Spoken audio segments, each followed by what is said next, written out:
which types of support or mentorship outside the scheduled training would be most beneficial?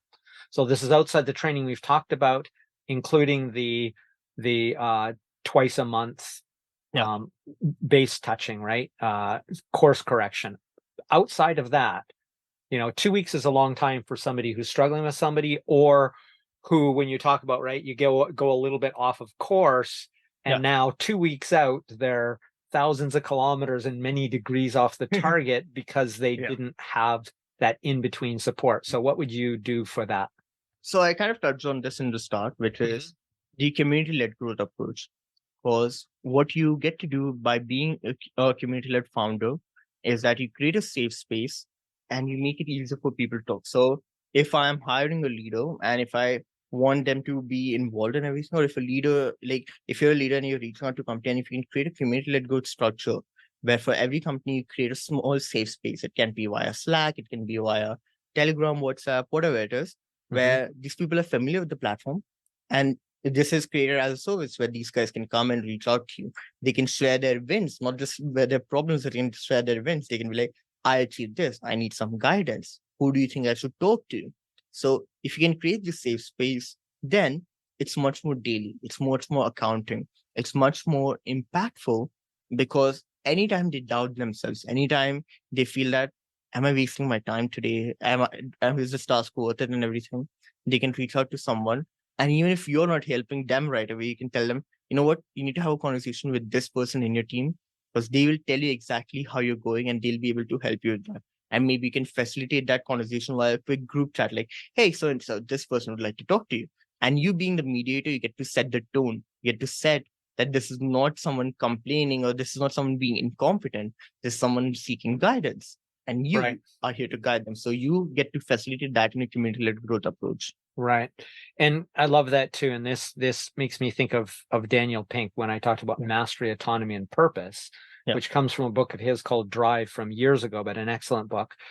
And he talked about, this was just a LinkedIn post he did, and it was that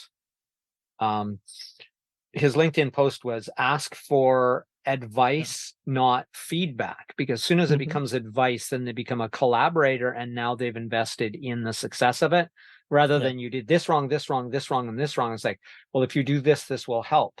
And there's ego investment in it, but it reminds me, especially from other things you said, of Google and what they made famous, though they're not actually the researchers on it. It's from Amy Edmondson, psychological safety. That's the number one thing that makes the difference between teams full of geniuses. If they have psychological safety and can admit they don't know, or that they need help, exactly what you said, a safe space, that's what makes the difference between spectacular groups and smart, but possibly even dysfunctional groups. So the second point, okay. Sorry for interrupting. It's a bad thing.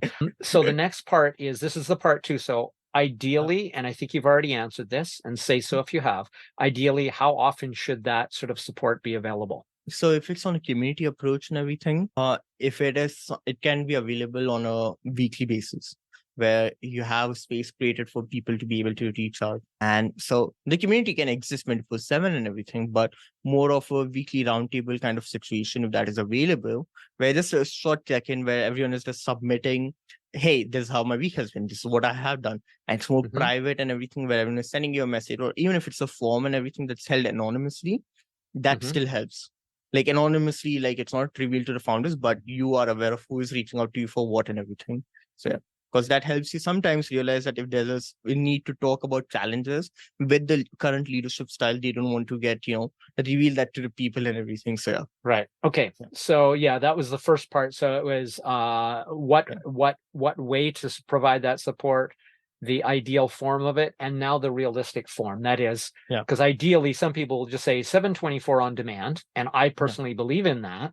But clearly people can't get back to you necessarily that as fast as that, but they can leave a message that you can get in the next few days. But now the next part is making that sustainable, because what's ideal is not necessarily sustainable or cost effective. So